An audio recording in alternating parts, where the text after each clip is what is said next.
नमस्कार दोस्तों, स्वागत है आप सबका जीएस विथ लेंस पर। यह चैनल आपका स्टडी पार्टनर है, जहां हम बोरिंग टॉपिक्स को एंगेजिंग बनाएंगे और कॉम्प्लेक्स कंसेप्ट को सिंप्लीफाई करने की कोशिश करेंगे। अभी हम लोग एम लक्ष्मीकांत सर की इंडियन पॉलिटी की किताब को कवर कर रहे हैं और आज के सेशन में हम बात करने वाले हैं यूनियन टेरिटोरीज यानी केंद्र शासित प्रदेशों के बारे में। ये टेरिटोरीज काफ़ी अलग होती है स्टेट से, चाहे गवर्नेंस हो या उनका कॉन्स्टिट्यूशनल स्ट्रक्चर। तो चलिए इस चैप्टर को शुरू करते हैं और सबसे पहले समझते हैं यूनियन टेरिटोरीज का कॉन्स्टिट्यूशनल बेसिस क्या है। तो देखिए, आर्टिकल 1 कहता है कि India that is Bharat shall be A union of states. और इसी आर्टिकल में यह भी मेंशन किया गया है कि इंडिया में स्टेट्स, यूनियन टेरिटोरीज और एक्वायर्ड टेरिटोरीज होते हैं।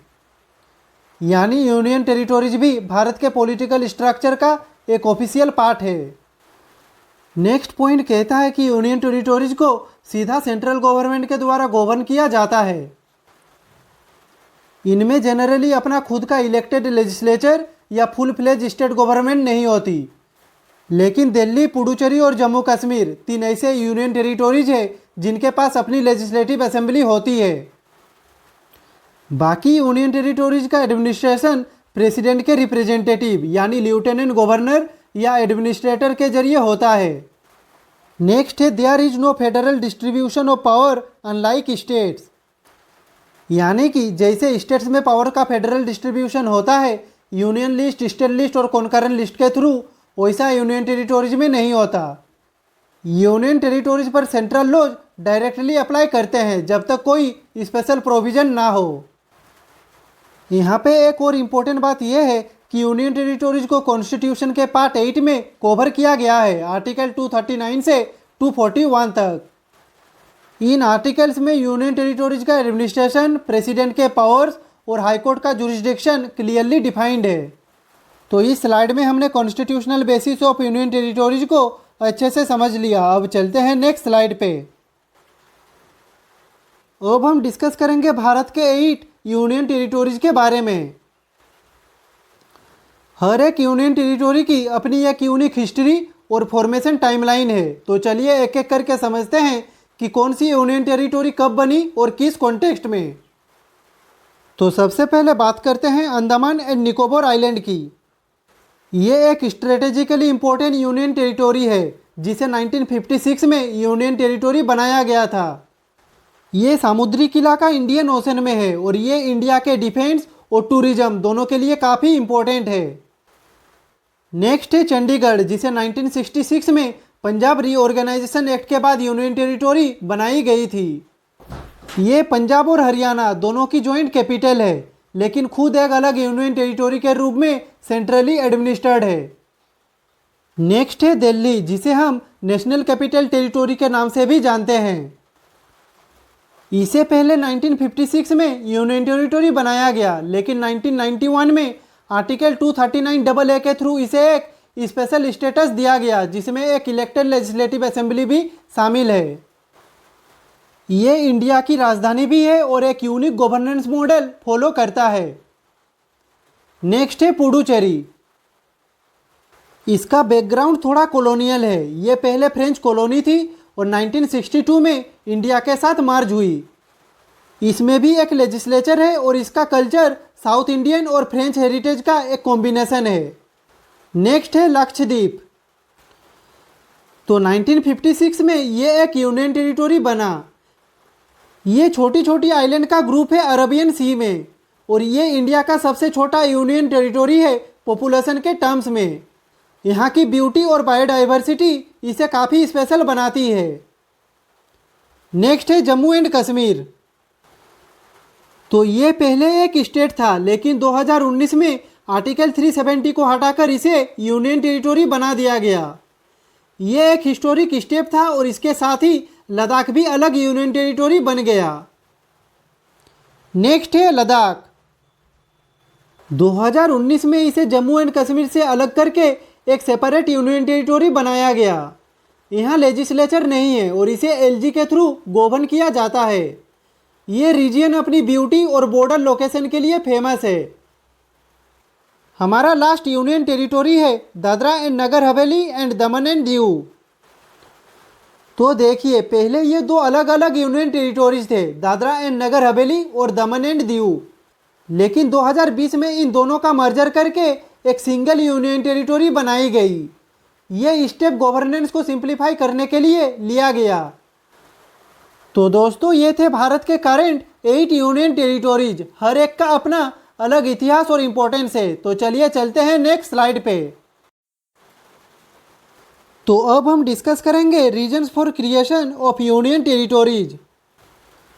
तो देखिए, यूनियन टेरिटोरीज का फॉर्मेशन एक रैंडम डिसीजन नहीं होता। इनके पीछे कुछ स्पेसिफिक रीजन्स होते हैं, जैसे पॉलिटिकल नीड्स, कल्चरल यूनिकनेस या स्ट्रेटेजिक फैक्टर्स।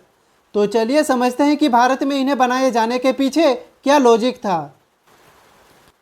यहाँ पे सबसे पहला रीजन है पॉलिटिकल एंड एडमिनिस्ट्रेटिव कन्वीनियंस।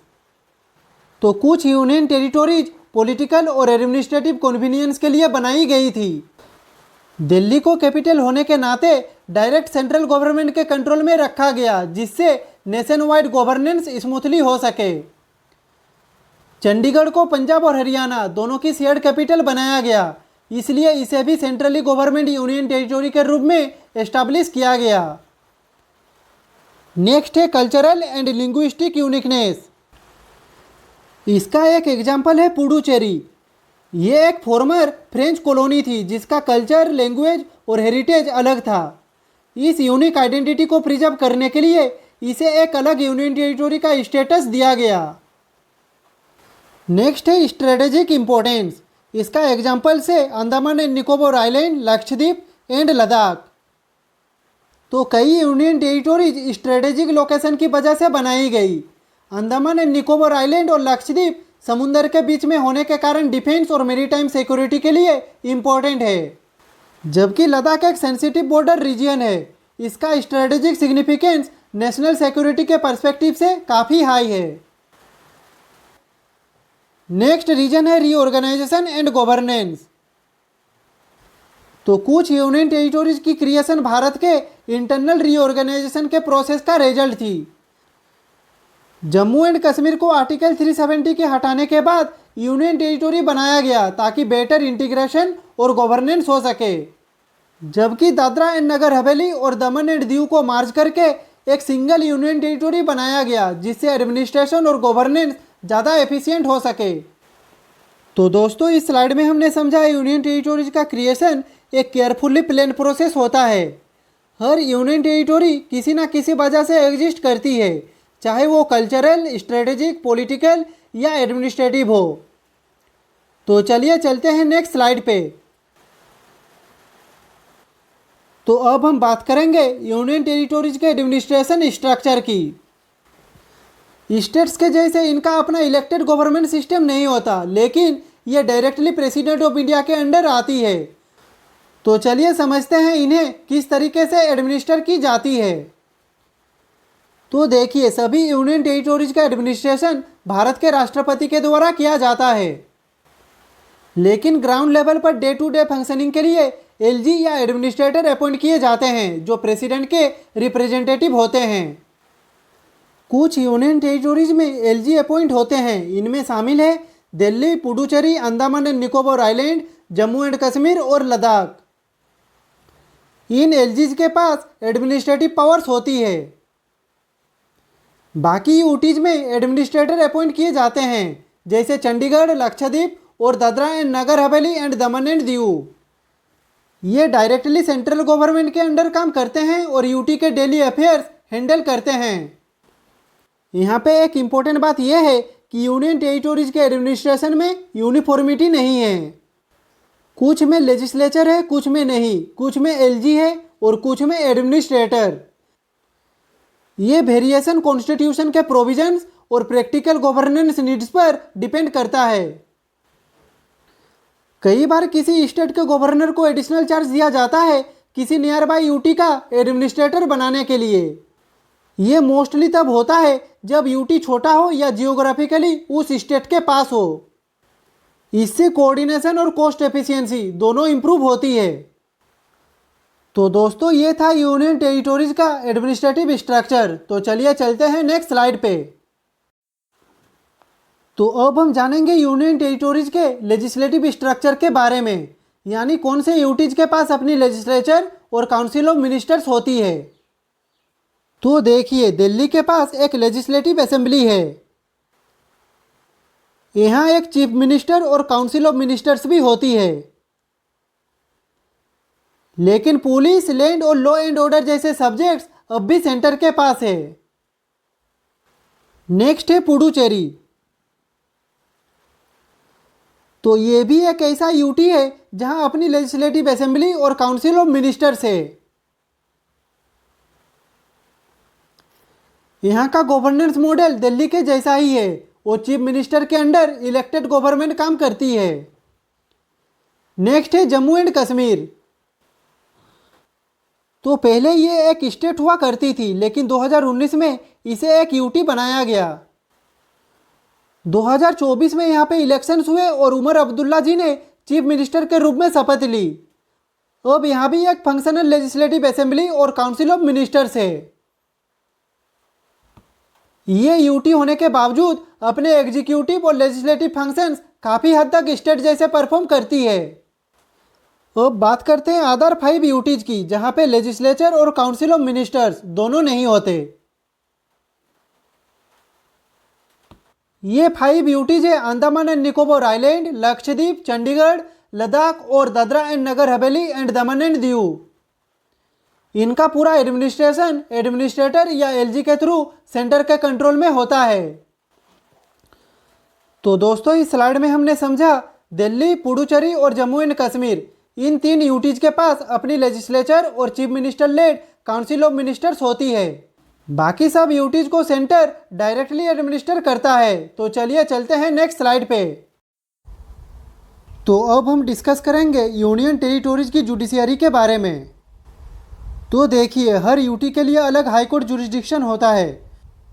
कुछ यूटीज के पास अपना हाईकोर्ट है, तो कुछ नियर बाय स्टेट हाईकोर्ट्स के अंडर आते हैं। तो चलिए एक एक करके समझते हैं सब यूटीज का जुडिशियल सेटअप। यहाँ पे सबसे पहले बात करते हैं अंडमान एंड निकोबार आइलैंड की।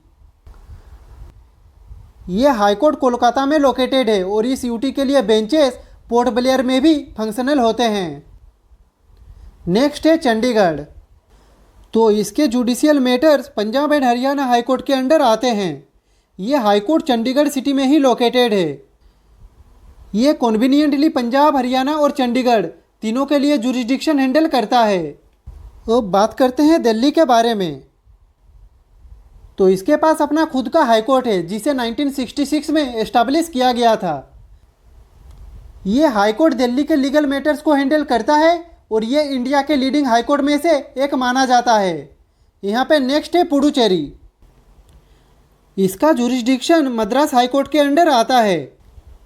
क्योंकि ये तमिलनाडु से जियोग्राफिकली क्लोज है और इसका लीगल कल्चर भी उस रीजन से जुड़ा हुआ है, इसलिए मद्रास हाईकोर्ट इसका नेचुरल जुरिस्डिक्शन बना। अब बात करते हैं लक्षद्वीप की। तो इसका जुडिशियल जुरिस्डिक्शन केरला हाईकोर्ट के अंडर आता है। केरला और लक्षद्वीप के बीच स्ट्रॉन्ग एडमिनिस्ट्रेटिव लिंक होने के कारण लीगल मैटर्स भी केरला हाईकोर्ट हैंडल करता है। नेक्स्ट है जम्मू एंड कश्मीर। तो इसके पास अपना खुद का हाईकोर्ट है। ये पहले स्टेट हाईकोर्ट था, लेकिन अब भी यूनियन टेरिटोरी बनने के बाद भी फंक्शनल है। इसके 2 बेंचेस जम्मू और श्रीनगर में स्थित है। यहाँ पे नेक्स्ट है लद्दाख। तो देखिए, इसका जुडिशियल जुरिस्डिक्शन अभी भी जम्मू एंड कश्मीर हाईकोर्ट के अंडर आता है। यूटी बनने के बाद से लद्दाख का अपना हाईकोर्ट एस्टैब्लिश नहीं हुआ और इसलिए इसके legal matters Jammu and Kashmir high court के थ्रू हैंडल होते हैं।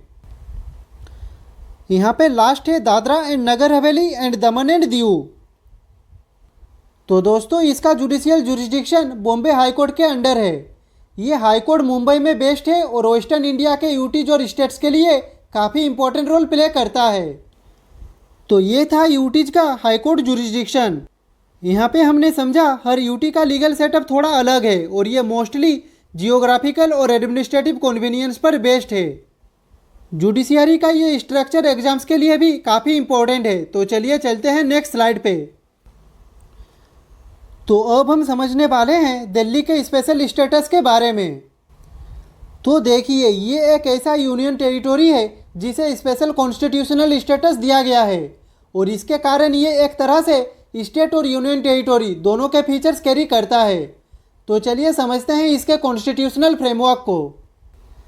यहाँ पे पहला पॉइंट है, दिल्ली को स्पेशल स्टेटस दिया गया 69 कॉन्स्टिट्यूशनल अमेंडमेंट एक्ट 1991 के थ्रू। इस अमेंडमेंट के बाद दिल्ली को नेशनल कैपिटल टेरिटोरी डिक्लेयर किया गया और इसका मेंशन आर्टिकल 239 AA में किया गया है। नेक्स्ट पॉइंट कहता है कि इस अमेंडमेंट के बाद दिल्ली में एक लेजिस्लेटिव असेंबली बनाई गई जिसमें 70 इलेक्टेड मेंबर्स होते हैं। ये असेंबली लॉज बनाने का काम करती है। यहाँ पे कुछ स्पेसिफिक सब्जेक्ट छोड़े गए हैं जो सेंटर के पास ही है। नेक्स्ट है, दिल्ली में एक काउंसिल ऑफ मिनिस्टर्स भी होती है जिसका नेतृत्व करता है चीफ मिनिस्टर। यहाँ पे सीएम और उनकी टीम असेंबली के थ्रू पास होने वाले लॉज और डेली गवर्नेंस के जिम्मेदार होते हैं, लेकिन सर्टेन बाउंड्रीज के अंदर। नेक्स्ट पॉइंट है, here lieutenant governor has overriding power in case of conflict. तो देखिए, दिल्ली का एलजी सेंटर का रिप्रेजेंटेटिव होता है और अगर काउंसिल ऑफ मिनिस्टर और एलजी के बीच कोई कॉन्फ्लिक्ट होता है तो एलजी के पास ओवरराइडिंग पावर होती है। यहाँ पे final decision president of India तक जा सकता है, लेकिन तब तक एलजी का डिसीजन मान्यता रखता है। नेक्स्ट पॉइंट है, दिल्ली की असेंबली स्टेट लिस्ट और कॉन्करेंट लिस्ट के ज़्यादातर सब्जेक्ट्स पर कानून बना सकती है, लेकिन पब्लिक ऑर्डर, पुलिस और लैंड ये 3 सब्जेक्ट्स एक्सक्लूसिवली सेंटर के पास ही रखी गई है। यानी इन मैटर्स पर दिल्ली गवर्नमेंट कोई लॉ नहीं बना सकती। तो दोस्तों, ये था दिल्ली का कॉन्स्टिट्यूशनल स्टेटस का ब्रेकडाउन। एक तरफ दिल्ली एक इलेक्टेड सीएम और असेंबली से गवर्न होता है, लेकिन दूसरी तरफ कुछ क्रूशियल पावर्स अब भी सेंटर के पास ही है। तो चलिए चलते हैं नेक्स्ट स्लाइड पे। अब हम डिस्कस करेंगे एडवाइजरी कमेटी फॉर यूटीज के बारे में। तो देखिए, यूटीज का गवर्नेंस स्ट्रक्चर स्टेट से अलग होता है।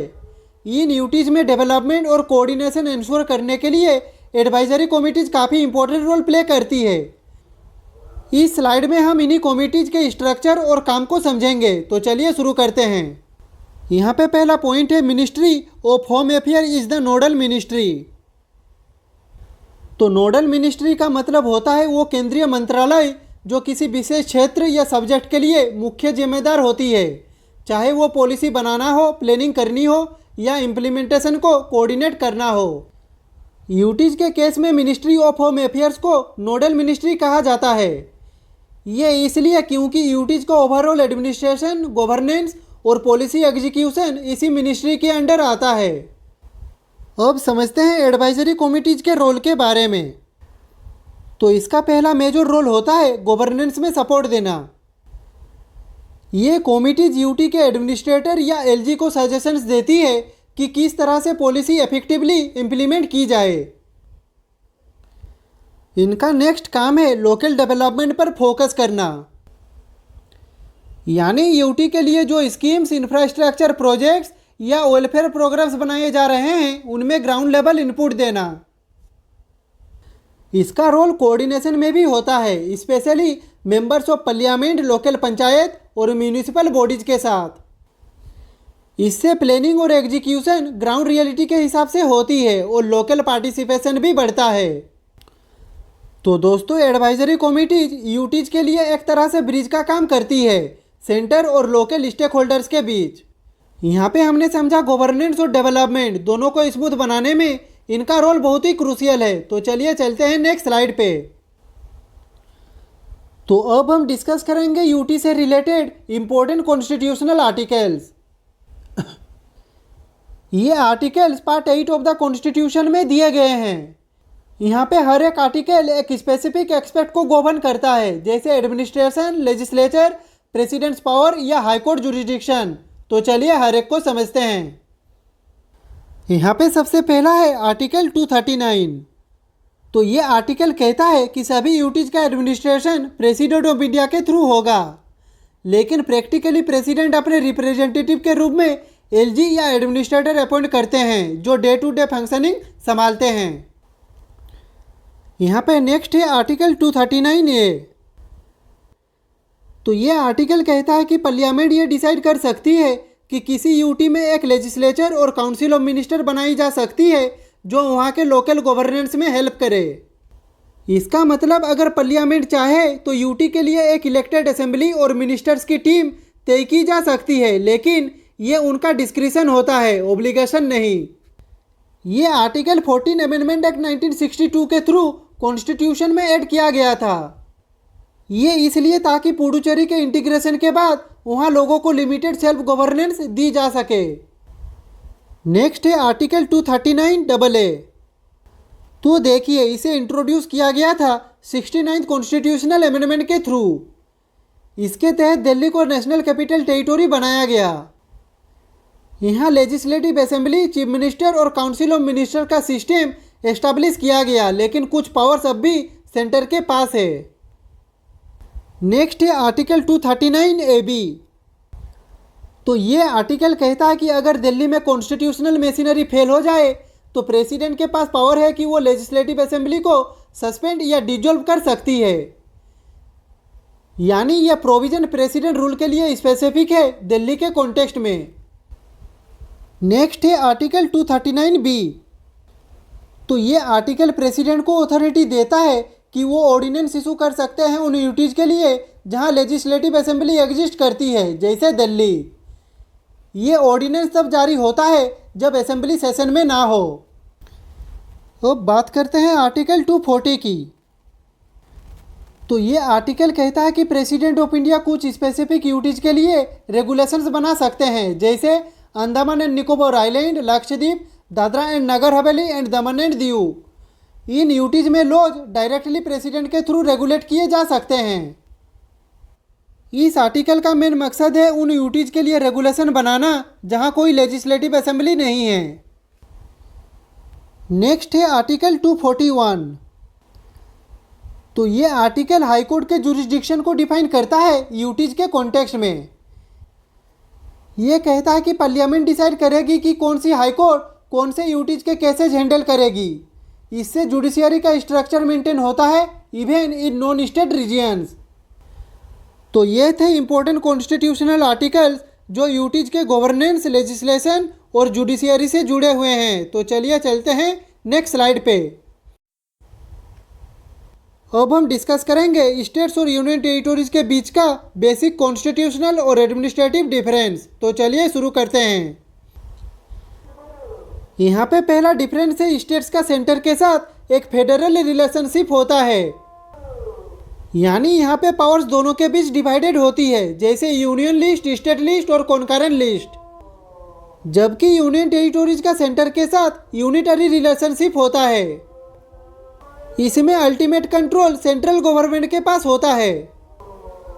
नेक्स्ट है स्टेट्स के पास अपने लेजिस्लेटिव और एग्जीक्यूटिव पावर्स होते हैं जो कॉन्स्टिट्यूशन के तहत सेंटर के साथ शेयर किए गए हैं। लेकिन union territories generally direct control में होते हैं सेंटर के, स्पेशली वो यूटीज जिनके पास अपनी लेजिस्लेचर नहीं है। नेक्स्ट डिफरेंस है हर स्टेट के पास अपनी इलेक्टेड गवर्नमेंट होती है, चीफ मिनिस्टर, कैबिनेट मिनिस्टर और लेजिस्लेटिव असेंबली। लेकिन यूनियन टेरिटोरीज में सिर्फ कुछ ही यूटीज जैसे दिल्ली, पुडुचेरी और अब जम्मू कश्मीर के पास अपनी लेजिस्लेचर और सीएम होता है। बाकी सब यूटीज डायरेक्टली सेंटर के थ्रू चलते हैं। नेक्स्ट है स्टेट्स में एक यूनिफॉर्म एडमिनिस्ट्रेटिव स्ट्रक्चर होता है, जैसे governor, CM, council of ministers और डिपार्टमेंट्स। लेकिन यूटीज में ऐसा कोई यूनिफॉर्म मॉडल नहीं है। हर यूटी का अपना अलग एडमिनिस्ट्रेटिव स्ट्रक्चर होता है बेस्ड ऑन द नीड और कॉन्स्टिट्यूशनल प्रोविजंस। नेक्स्ट है स्टेट्स का एग्जीक्यूटिव हेड होता है गवर्नर, जिसे प्रेसिडेंट ऑफ इंडिया के द्वारा अपॉइंट किए जाते हैं। जबकि यूटीज में एलजी या एडमिनिस्ट्रेटर अपॉइंट किए जाते हैं जो सेंटर के रिप्रेजेंटेटिव होते हैं और एडमिनिस्ट्रेशन डायरेक्टली हैंडल करते हैं। तो दोस्तों ये थे basic differences between states and union territories. तो यहाँ पे हम लोगों का यूनियन टेरिटोरी वाला चैप्टर ख़त्म होता है। नेक्स्ट वीडियो पे हम इस चैप्टर से रिलेटेड एमसीक्यू लेके आएंगे। तो आज के लिए बस इतना ही। अगर आपका इस चैप्टर से रिलेटेड कुछ भी डाउट हो तो आप कमेंट बॉक्स में पूछ सकते हैं। और अगर आपको ये वीडियो पसंद आई हो तो लाइक करें, कमेंट करें, शेयर करें और ऐसे ही इन्फॉर्मेटिव वीडियो देखने के लिए चैनल को सब्सक्राइब करें। मिलते हैं नेक्स्ट वीडियो पे, तब तक के लिए खुश रहिए, स्वस्थ रहिए। जय हिंद, वंदे मातरम, भारत माता की जय।